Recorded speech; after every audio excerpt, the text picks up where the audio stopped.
Imagine it's 6 a.m. You wake up, put on specific clothes, drive to a building, stand on a rubber belt, and run in place for 45 minutes while staring at a wall. You sweat, you gasp for air, your muscles burn. You expend 500 calories, step off the machine, and drive back home having traveled exactly 0 miles. To you, that's just a Tuesday morning workout. But to a biologist, or literally any other animal on Earth, what you just did is absolute insanity. In the wild, expending unnecessary calories is a death sentence.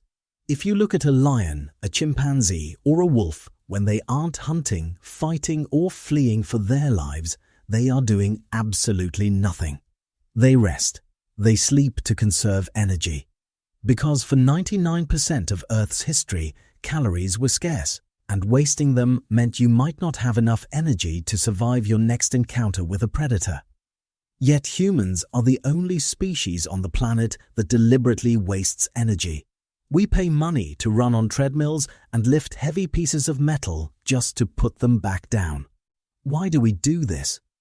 The answer changes how you view your own body, and it reveals an ancient, invisible code running in your brain that still dictates how you live today. To understand why you exercise, you have to look at how you are built.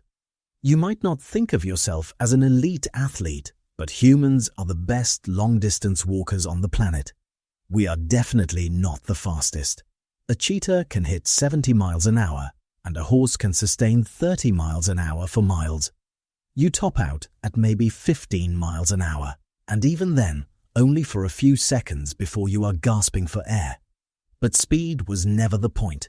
You can walk 20 miles in a day, sleep, and do it all over again tomorrow, and the next day, and the next. You can do this for weeks. No other animal on Earth can do that. Your body is a biomechanical masterpiece engineered for relentless forward motion. Your feet have arches that act as springs, and your Achilles tendon stores and releases energy with every single step, so your muscles don't have to carry the full load. You have a specific ligament running up the back of your neck that exists just to keep your head stable while your body moves underneath it. And your absolute greatest advantage? You have about 2 million sweat glands cooling you down, which allows you to keep moving while every other large mammal on the savannah overheats and has to stop. You are not built to be fast. You are built to never stop.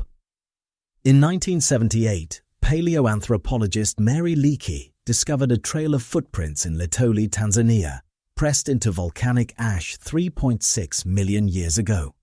They belonged to 2 individuals walking upright, side by side. That is the oldest evidence of bipedal walking ever found, and those footprints look almost exactly like yours. For millions of years, that bipedal movement was the only transportation technology humans had, and somehow it was enough to take us further than any species has ever gone. Starting roughly 70,000 years ago, small groups of humans began walking out of Africa. They crossed the Middle East, spread across Asia, reached Europe, walked into Siberia, crossed a land bridge into Alaska, and kept going south through the Americas. That is roughly 15,000 miles, and they did it without even knowing the destination existed. They did it because staying still meant dying.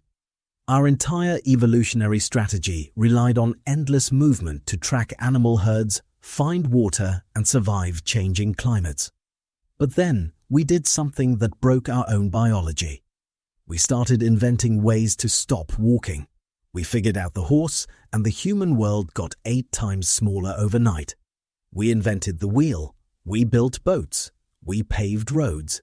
We completely solved the problem of distance. Fast forward to today. You got in your car this morning, turned a key, pressed a pedal, and moved 40 miles an hour without using a single muscle. You can fly 3,000 miles across an ocean in 6 hours.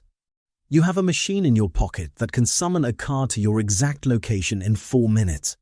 We solved the physical struggle of survival so completely that we forgot it was ever a problem. But your biology didn't get the memo.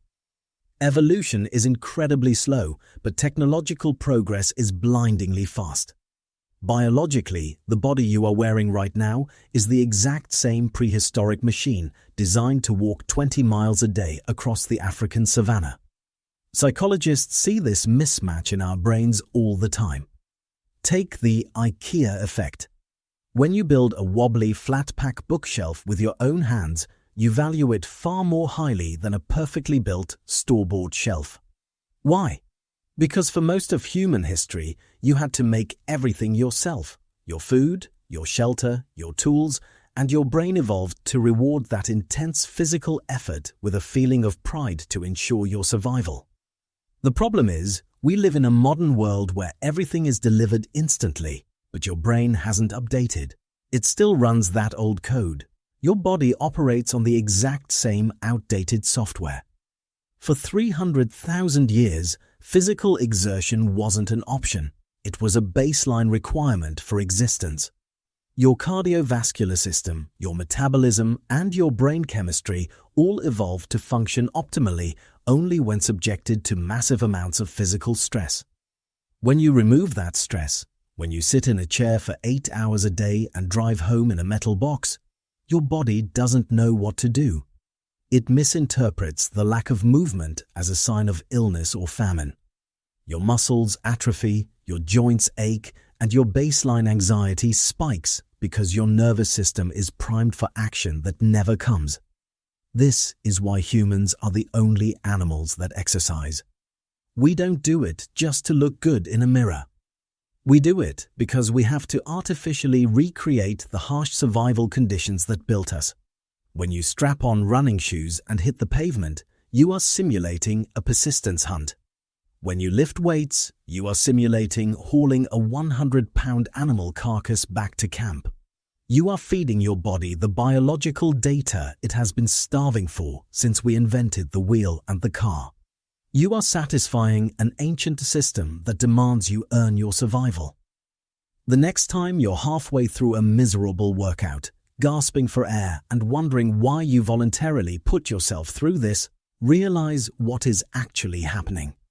You aren't just burning calories, you are participating in a 3.6 million-year-old legacy.